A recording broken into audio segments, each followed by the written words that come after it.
Hey friends, welcome back. It's a Saturday and my friend and neighbor came over today and wants me to teach her how to make crackers because I was doing a keto diet for a while and found these delicious crackers. And whether you do keto or not, making your own crackers is very easy and tastes a lot better than anything you can get from the store. So let's do it. So I can't remember what I already said, but it's a crazy Saturday over here. We have 8 children, 3 dogs, 4, wait, how many adults? I'm talking to my neighbor who has said she does not want to be on the video. 4 adults. There are 4 adults. Anyway, it's loud and crazy, so please excuse that. But we're gonna have fun doing this, and give this video a thumbs up if you see any portions of other people in the video, because they're all trying to avoid being in frame, and that would be hilarious if they made it in.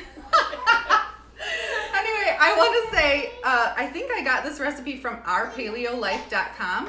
It is the savory Italian crackers recipe, and I've made a couple little changes to it, but it's based very strongly on that recipe. So let's go. Okay, so we need 1 egg, 2 tablespoons of olive oil, 3/4 teaspoon salt, 1/4 teaspoon basil, 1/4 teaspoon oregano, 1/4 teaspoon garlic powder, 1/2 teaspoon thyme, 1/2 teaspoon onion powder. And then I like to just whisk that up really well just to incorporate all of the seasonings. And if you noticed, I kind of do heaping teaspoons because I like a lot of seasoning in my crackers. So after I've whisked it all up, then I add 1.5 cups of almond flour, and you just stir that in pretty good. You're gonna have to press it together a little bit just to get all of the moisture mixed up. And then once you get it really well mixed, you can take it with your hands and just form it into a ball. And I kind of like to form it into an oval shape so that it's easier to roll out into a rectangle shape on the board. So something different that I do, the recipe has you cut it into crackers first and then bake them. I just like to roll the whole thing out on a sheet, and then I take my pizza cutter and I just roll out the squares that I want and kind of score it and bake. So that's what we're gonna do. Okay, so I've got it on. If you have one of these silicone sheets, these are really nice. Otherwise, just use parchment paper or this cling wrap, and I'm gonna cover mine with cling wrap.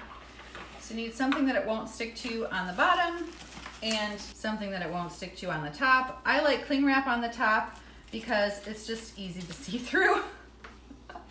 Make it easier on yourself. And then I just take a little rolling pin, and you're gonna wanna roll it out to about, I don't know, like 1/4 inch thick, I think it says. 1/4 to 1/8 maybe. It just depends how crispy you like them. I like them kind of chewy. I'll ask my neighbor who wanted these done how thick she wants them, and we'll test it out. Oh, and here come my children in from the snow. Okay, so I stopped recording while the children came in from sledding and playing in the snow. That was a little loud, but I did keep rolling it out, and so it's pretty thin now. I don't know, it's definitely thinner than 1/4 inch. It's probably closer to 1/8. But you just do it however you like it.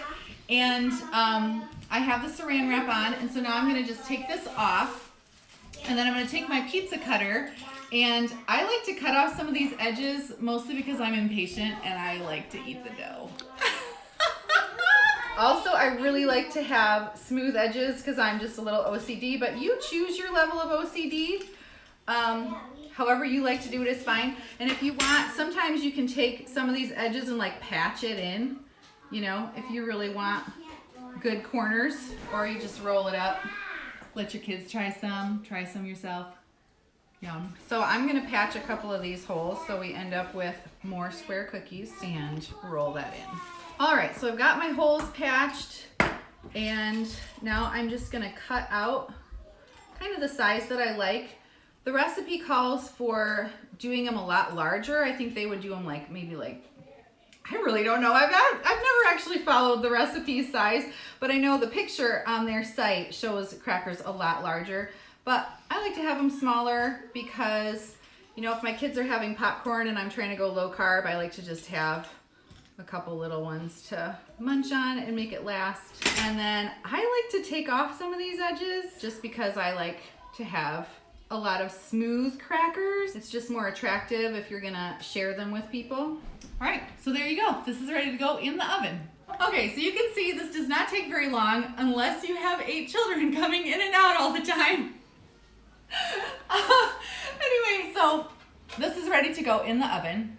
This is a half cake sheet pan, which happens to be the perfect size for this silicone mat that I have. So I always do the cutting just on a cutting board because otherwise it gets caught on these edges. I just put that right in there and it works beautifully. So I'm just gonna pop this in the oven for about 10 to 12 minutes, I think. I should maybe check the recipe and make sure. 10 to 12 minutes. 10 to 12 minutes, turns out I was right. So we're just gonna pop that in, and then once it just starts to get a little bit just brown on the edges, then we're gonna take it out. Oh, and I really like it when you taste the salt when you're eating it. So I like to do an extra sprinkle of salt before I put it in the oven. All right, let's take the camera and we'll put it in the oven. All right, let's get the timer. Okay, I'm just gonna put it in for 10 minutes and then we'll check them.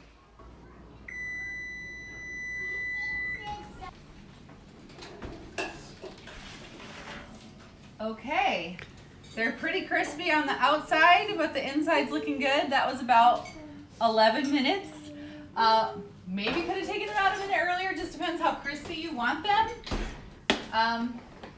But there you go, easy peasy. Let them cool and enjoy.